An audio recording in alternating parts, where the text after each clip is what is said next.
space where we can all play live together and develop the music together, and it's a very organic, natural thing, and we all feel very comfortable there. So it's really nice to get in and record everything all live. As quite a big band, you don't always get the chance to do that. It's quite hard to get everyone together, and often you end up doing overdubs and layering things. But we really like to keep the sound that you hear live on a performance exactly as you'd hear on the record. There's the same amount of people live that there is on record.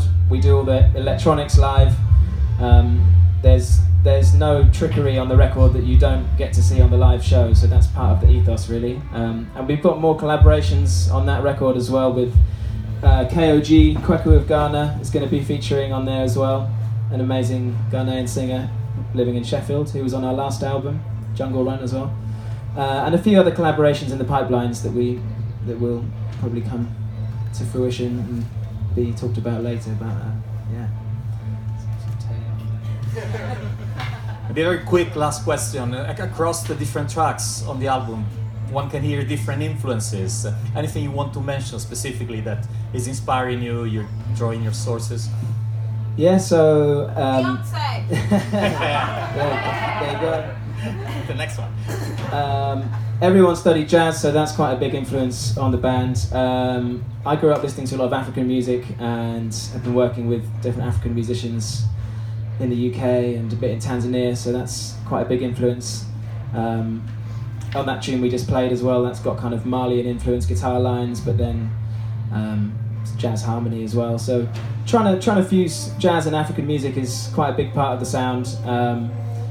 And also living in the UK and in Leeds in London, there's a big dub reggae culture, and the processing of instruments live with delays and reverbs and effects is something that we've always liked to explore.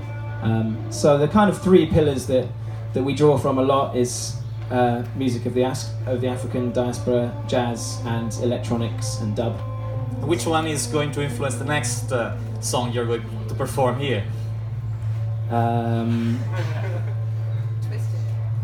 Kind of all three, but less the electronics because we're in a nice acoustic setting here. So the show later on is going to have more of the electronic side of it. But okay, yeah. Well, Ollie actually wrote this tune, so do you want to talk about this tune a little bit? I mean, I have one thing to say about it. Go on, say your one thing. It's forged around the Phrygian scale, if you've heard of the Phrygian scale. So, it's not on. You.